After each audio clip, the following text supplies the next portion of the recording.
Bienvenue à toutes et à toutes sur Radio Fagette dans votre nouvelle émission Mi-Science Impossible. Mi-Science Impossible est une émission dans laquelle les agents Gaëtan, bonjour Gaëtan. Bonjour Bertrand, bonjour à toutes et à tous. Justine. Bien le bonjour Bertrand. Et moi-même, tous les trois élèves à l'ENSIC à Nancy, vous expliquent à chaque émission comment fonctionnent 3 ou 4 phénomènes physiques ou chimiques par le biais de questions-réponses qui vous ont été posées et auxquelles vous avez répondu. L'ENSIC est une école d'ingé située en vieille ville de Nancy dans laquelle on nous apprend le génie des procédés. Alors, je sais que c'est un peu compliqué, mais en quelques mots, le génie des procédés, c'est l'ensemble des méthodes qui vont nous permettre de transposer ce qu'il se passe dans les laboratoires aux grosses échelles de l'industrie. L'ENSIC nous forme sur de nombreux domaines, dont la biotechnologie, l'environnement, le traitement du pétrole, etc. Dans le programme d'aujourd'hui, nous parlerons d'isolation. Il en existe de nombreux types, mais aujourd'hui, nous parlerons d'isolation thermique, celle qui vous permet d'enlever votre manteau rembourré en rentrant chez vous en plein hiver. Ensuite, nous parlerons des traces noires que vous pouvez parfois voir au-dessus de vos radiateurs, sur les murs ou sur les plafonds, qui n'ont pas forcément l'origine à laquelle vous pouvez penser. Ensuite, nous verrons pourquoi la mer est bleue. Parce que c'est bien beau de s'y baigner, mais vous comme moi, on voit à travers et elle nous semble transparente. Alors, soit on doit tous aller voir un ophtalmo, ce qui n'est pas complètement possible, soit il se cache quelque chose. Puis, nous parlerons des poissons, et surtout de leur façon de respirer. On a tous déjà vu des poissons, mais comment font-ils pour respirer sous l'eau ? Nous vous avons déjà posé ces questions, et vous y avez répondu. Alors, aviez-vous la bonne réponse ? Il est grand temps de le savoir. Alors Gaëtan, qu'est-ce que l'isolation thermique ? Eh bien Bertrand, je te propose d'écouter en premier lieu les réponses que nous avons recueillies lors de notre micro-trottoir. Ouais, je pense que c'est le matériau plutôt qui va déterminant. Voilà. Je crois que ça se passe... si dans le matériau, il y a de l'air entre, l'air est isolant. Donc plus on a un matériau avec des alvéoles, par exemple, plus c'est isolant. Oui, un peu pareil. Après, comme matériau typique, la laine de verre, je connais. Après, il y a des genres de mousse, ou alors faire des cloisons, des doubles cloisons. Il y a plusieurs types d'isolation, le chanvre, la laine de verre. J'imagine parce qu'il conserve bien l'humidité. Moi je pense pour isoler une maison, on utilise des matériaux isolants, je sais pas, comme la laine de verre ou du polystyrène. J'y connais pas grand chose en ça, mais il y a des fois j'avais vu un reportage qui mettait du vide entre les murs pour mieux isoler. Après j'en sais pas vraiment plus. Mais... Ces réponses sont très intéressantes. Et voilà comment nous, agents de Mi-Science Impossible, répondons à la question. On peut définir l'isolation thermique par le moyen de réduire la propagation de la chaleur entre un point chaud et un point froid. On peut avoir pour cela recours à un matériau isolant thermiquement. Il faut savoir que la chaleur part toujours de la zone chaude pour rejoindre la zone la plus froide et ainsi tendre à une uniformisation de la température. Pour bien isoler, on joue sur l'épaisseur du matériau isolant. Plus l'épaisseur est importante et plus la résistance thermique de l'installation, c'est-à-dire sa capacité à retenir ou bien empêcher la chaleur de pénétrer dans votre habitation, est importante. Mais en fait, pour bien comprendre, qu'est-ce que représente la chaleur ? On parle de chaleur de façon courante, mais comment la physique la définit-elle ? Eh bien, il faut s'imaginer que la chaleur, c'est le déplacement d'une énergie thermique. Alors ne vous inquiétez pas, l'énergie thermique, c'est pas bien difficile à comprendre. C'est ce qui fait que vous ressentez un réchauffement lorsque vous passez près d'un feu de cheminée ou lorsque vous passez la main au-dessus d'une plaque de cuisson chaude. Donc la chaleur va avoir tendance à se déplacer dès qu'il y a une différence de température. Et voici comment l'isolation agit sur elle. On peut poser la situation suivante. Nous sommes en plein mois de décembre à Nancy et à l'extérieur la température avoisine les 2 degrés. Vous êtes tranquillement au chaud dans votre salon et vous réussissez à le maintenir à environ 20 degrés. Ce qu'il va se passer, c'est que la différence de température entre votre salon et l'extérieur va donner envie à la chaleur et donc à l'énergie thermique de se déplacer vers l'extérieur pour lui amener donc de la chaleur. Or, pour cela, elle doit notamment passer par les murs qui possèdent une résistance thermique, c'est-à-dire une capacité à freiner et plus ou moins empêcher le transfert de chaleur. C'est comme si l'on mettait des haies devant un coureur de 110 mètres haies. Si on lui pose une haie de petite taille, il la passera sans problème. En revanche, si on lui fait faire face à une haie qui est trop haute, il ne pourra pas l'enjamber. Donc, la chaleur est une énergie thermique qui se déplace en avançant de proche en proche dans les murs de votre maison, et elle est alors confrontée à une multitude de haies, plus ou moins grandes en fonction de l'épaisseur, qui vont l'empêcher de continuer son parcours. Pour l'anecdote, nous avions eu une bonne réponse lors de notre micro-trottoir. Deux paramètres, l'épaisseur des parois et la nature du matériau qui fait la conductivité thermique.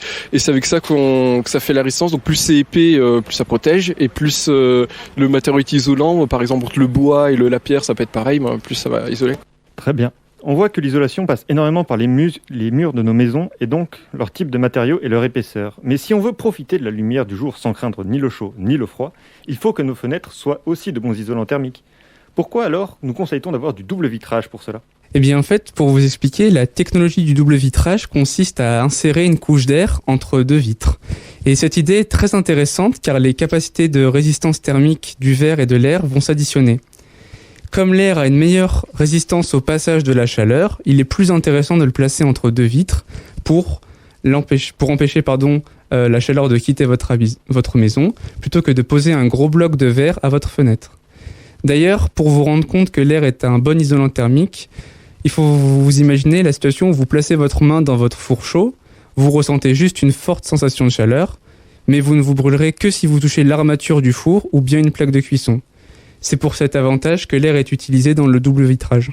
Merci beaucoup Gaëtan. Donc, si j'ai bien compris, corrige-moi si je me trompe, l'isolation repose sur le fait de mettre un obstacle entre deux endroits qui ont une chaleur différente. Et plus l'obstacle est dur à franchir, mieux ça fonctionne. C'est bien ça ? Oui, c'est cette différence de température qui va faire bouger la chaleur et certains matériaux isolent mieux que d'autres, d'où l'utilisation de l'air comme dans un bon nombre d'installations d'isolation thermique. Merci beaucoup. Afin de ne pas faire surchauffer nos cerveaux, une pause s'impose. On se retrouve tout de suite sur Radio Fagette après le titre By the Way de Red Hot Chili Peppers.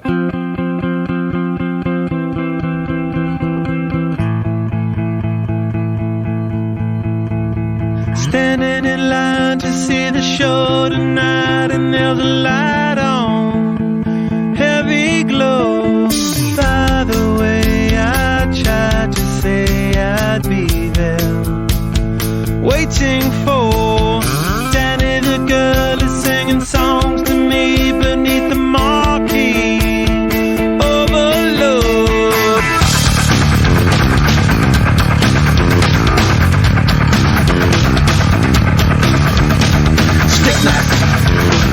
Car chop, con job, okay.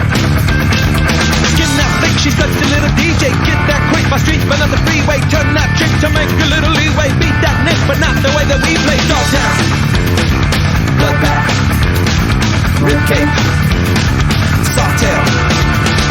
Standing in line to see the show tonight, and there's a light on, heavy glow. By the way, I tried to say I'd be there, waiting for.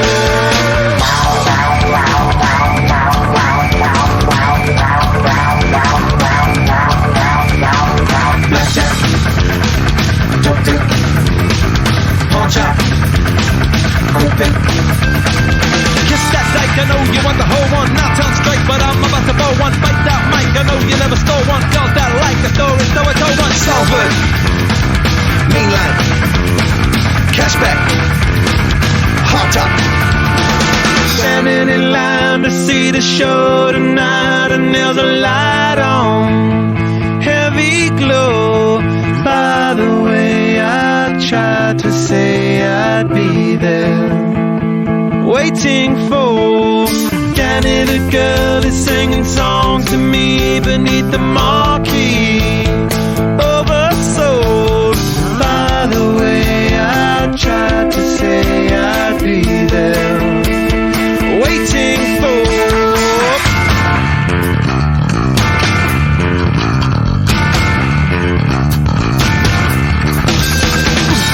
Kissing in the mood, kissing in the mood, kissing in the mood, kissing in the mood, kissing in the mood, kissing in the mood.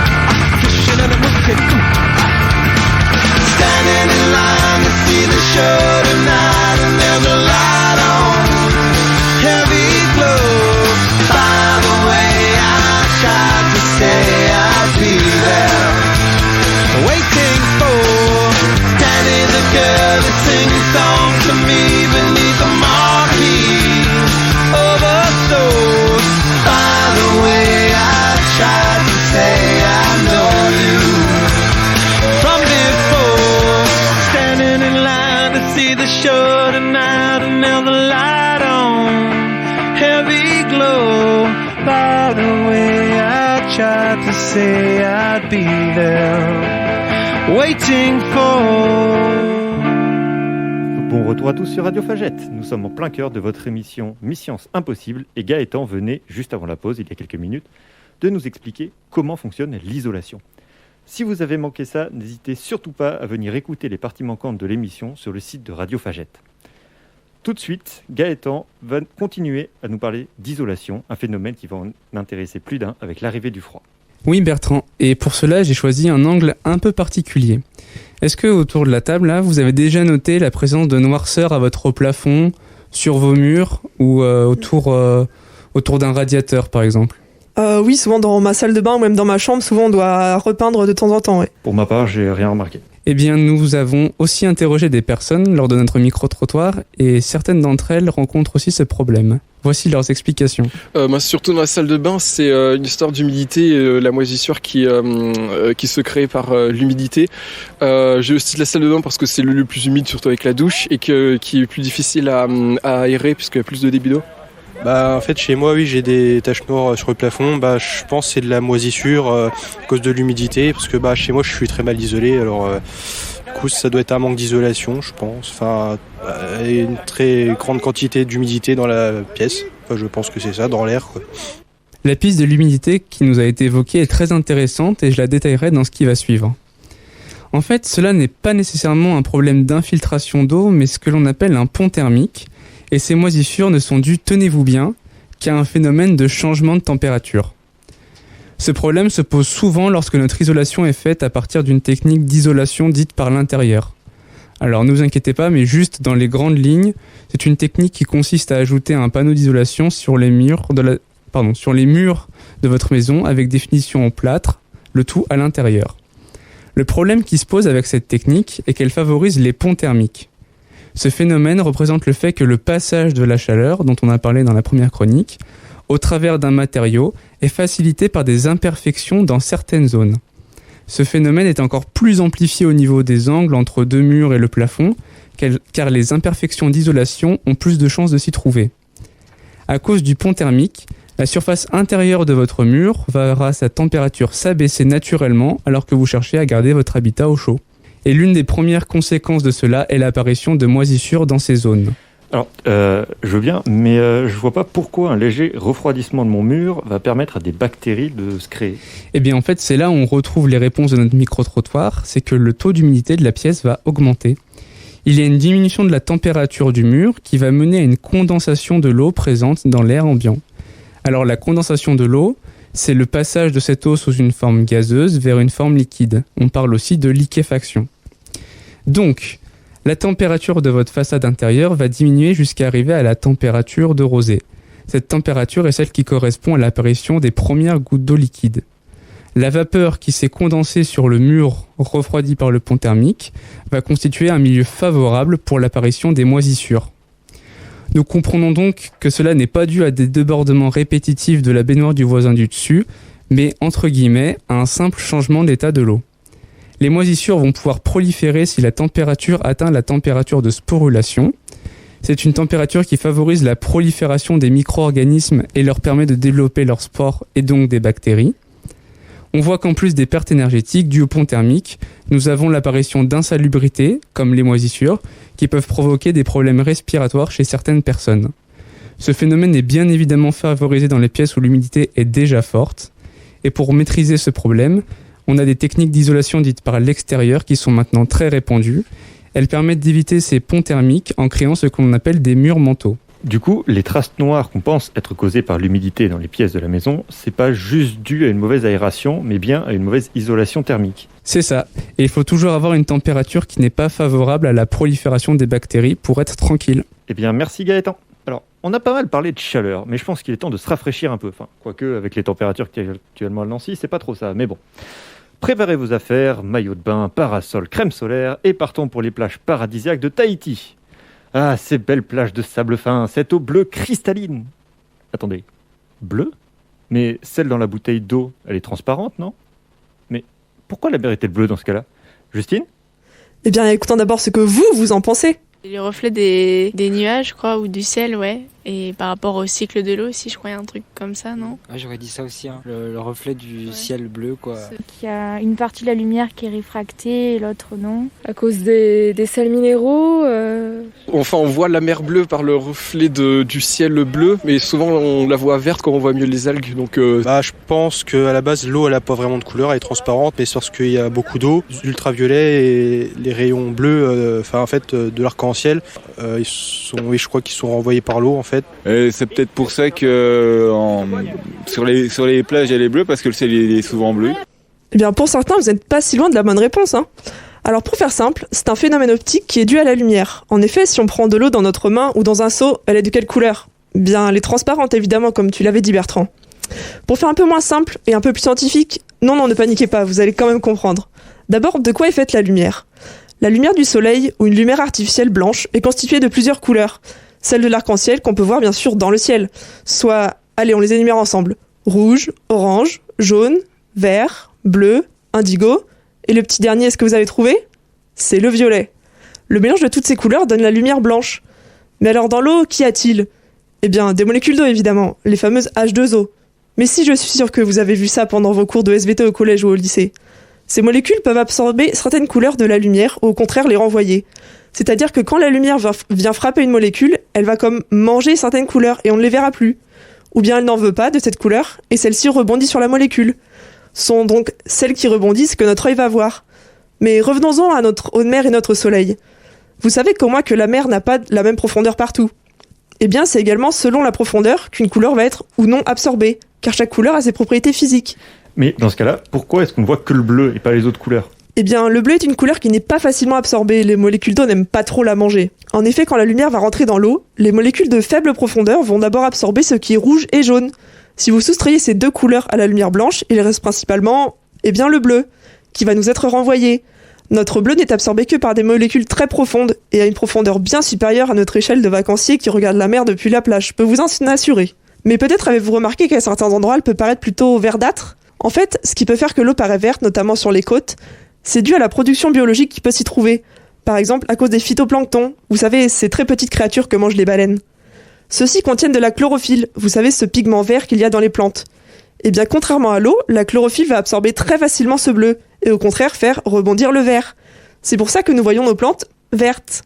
Finalement, la couleur que voient nos yeux est la couleur qui n'est pas absorbée, mais qui va rebondir sur tel ou tel objet ou matière. Suite à cette marée d'informations, nous vous invitons à prendre une petite pause musicale avec Calogero et Passy et leur titre Face à la mer. On se retrouve juste après sur Radio Fagette.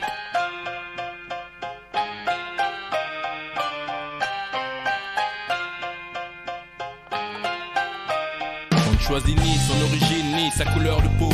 Comme on rêve d'une vie de château quand on file veto. Laisse les taux autour du cou comme Cosette pour Hugo. Étant treillis dans le conflit et prier le très haut. Fils du CO, NGO, cette NGO, MICRO. J'ai le poids des mots, sortir d'en bas, rêver déchirer ce tableau.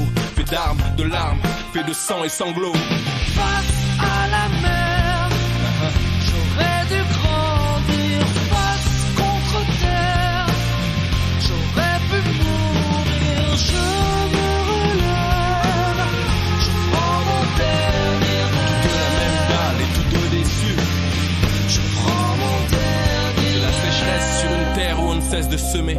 Tristesse dans des yeux qui ne peuvent pleurer. J'ai beaucoup de rêves lointains, je me suis tant rebellé. J'ai bu beaucoup de baratin et ça m'a trop saoulé. Dans la vie, il y a l'étape au fond et l'étape à côté. L'étape à 1 euro ou la tape à l'arracher.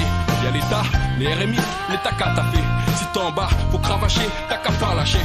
T'as pas connu ça toi, l'envie d'empocher des patates. Être à gauche, droite, face à la mer, loin des galères. T'as pas connu ça, l'envie de t'en sortir, distribuer des patates. Des gauche, droite, avec un air patibulaire. Face à la mer, j'aurais dû grandir. Face contre terre, j'aurais pu mourir. Je me relève, je prends mon dernier rêve. Et tous deux déçus. Je prends mon dernier rêve. Face à la mer, c'est toi qui résistes. C'est toi qui résistes. Face contre terre, ton nom sur la liste.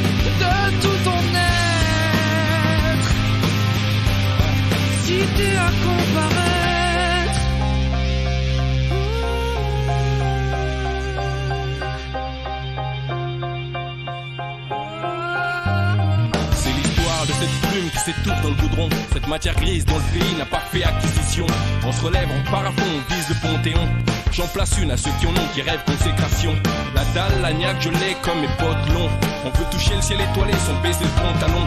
Trop peu de bonnes fées et trop de cendrillon. Calopassie 2004, action. Face à la mer, Ouais. j'aurais vu grandir. Face contre terre, j'aurais pu mourir. Je me relève, je prends mon dernier rêve. De la même dalle, on est tous déçus. Je prends mon dernier rêve. De la même dalle, on vise tout au-dessus. Je prends mon dernier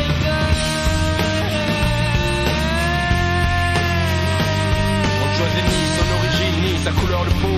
Comme on rêve d'une vie de château, qu'on peut vivre des taux. Lève les taux autour du cou, comme Cosette Bourgo. Est entré dans le conflit et prier très haut. LUCO, NGO, cette NGO, MJCRO. J'ai le poids des mots. Face à la mer, on veut tous grandir. Calopassie, trop jeune pour mourir. Et bon retour à tous sur Radio Fagette. Nous sommes en plein cœur de votre émission Mi-Science Impossible et Justine venait juste de nous expliquer la raison pour laquelle nos mers sont bleues. Si vous avez manqué ça, n'hésitez pas à venir réécouter les parties manquantes de l'émission sur le site de Radio Fagette. Nous sommes maintenant fin prêts à plonger la tête la première sous les flots pour répondre à cette fameuse question: comment respirent les poissons? Et c'est vous qui allez nous dire comment ça se passe. Ils ont des bronchies qui permettent qu'ils respirent. Non, je sais pas, ils ont des petites branchies. Par leurs branchies qui filtrent l'oxygène qu'il y a dans l'eau. Grâce aux branchies qu'ils ont sur le côté et sur la gorge. Par les branchies, parce qu'en fait, je crois que c'est les molécules d'eau qui ont l'oxygène. Avec l'eau qu'il y a dedans, ils séparent l'oxygène Enfin, ils avalent l'eau par les branchies et l'oxygène, ils les séparent à l'intérieur de leur corps. Les poissons, ils respirent avec des branchies. Et oui, on va s'intéresser un petit peu à la respiration des poissons, car elle est différente de la nôtre. En effet, nous, les mammifères terrestres, captons le dioxygène de l'air, ou O2, gaz indispensable à la vie, lorsque nous inspirons grâce à nos poumons, et ce O2 peut ensuite diffuser vers le sang. Nos poumons permettent donc de faire rentrer le dioxygène qui nous est essentiel, de l'air jusqu'à l'intérieur de nous, pour que nos muscles l'utilisent. Or, comme vous le savez, les poissons ne sont pas dotés de poumons, ni ne vivent dans l'air. Mais heureusement pour eux, l'oxygène se trouve aussi dans l'eau, sous forme dissoute cette fois-ci, car eux aussi en ont bien besoin pour vivre. Alors maintenant, petite expérience. Si vous êtes chez vous et que vous avez un poisson rouge, regardez-le quelques secondes. Vous ne trouvez pas qu'il ouvre et referme la bouche très fréquemment ? Il se trouve effectivement qu'en nageant, il ouvre et ferme la bouche de façon régulière. Et par la même occasion, ses opercules situés de chaque côté de sa tête s'ouvrent et se ferment également. C'est grâce à ce mécanisme qu'ils peuvent in fine capter le dioxygène. Je vais vous expliquer brièvement un peu plus en détail. Lorsqu'ils ouvrent la bouche, l'eau riche en dioxygène va rentrer. Quand ils la referment, cela va entraîner l'eau vers l'arrière et ressortir par les opercules qui seront ouverts. Alors dire simplement cela ne permet pas d'expliquer comment le dioxygène peut être capté. Il faut maintenant zoomer au niveau de ce qu'il y a sous les opercules. On y trouve les branchies qui sont souvent bien connues. Les branchies, proprement dites, sont en fait un ensemble de filaments très fins, soudés ensemble à la base. Dans ces filaments passent des capillaires, qui sont les plus petits vaisseaux sanguins existants, plus fins qu'un cheveu, rendez-vous compte. Après avoir parcouru tout le corps du poisson, le sang arrivant au niveau des branchies est pauvre en dioxygène, car il a été consommé. Ce dernier, qui est présent en grande quantité dans l'eau, va alors aisément pénétrer à l'intérieur des vaisseaux en passant au travers des branchies. Le sang repart alors riche en dioxygène pour aller approvisionner tout son corps. Et l'eau ressort un peu appauvrie pour le coup en dioxygène, mais bon, de façon très négligeable vu la quantité d'eau dans la mer. Et voilà, votre petit poisson peut tranquillement continuer à nager sans se soucier de rien. Merci beaucoup, Justine. Donc, si j'ai bien compris, enfin encore une fois tu me corriges, si j'ai bien compris, les poissons peuvent respirer parce que leurs branchies sont en fait des filtres à oxygène, comme nos poumons sont pour nous, enfin nos filtres, c'est ça ? Oui, c'est exactement ça, Bertrand. Merci beaucoup. Et maintenant, on va passer à notre quiz. Alors, fameux petit quiz de culture générale, c'est là qu'on va s'amuser. Donc, première question. À votre avis, laquelle de ces phobies n'est pas officiellement reconnue comme étant une phobie ? Première réponse. Réponse A. La peur fictive qu'un canard est en train de vous regarder. Deuxième réponse possible. La peur des étiquettes de parfum. Oula. La troisième. La peur des trous. Et la quatrième. La peur de la bière. Alors, Alors moi je pense que les deux dernières sont reconnues comme phobie. Et celle qui m'a paru le plus étrange pour moi, c'est la première. T'en penses quoi, Justine ?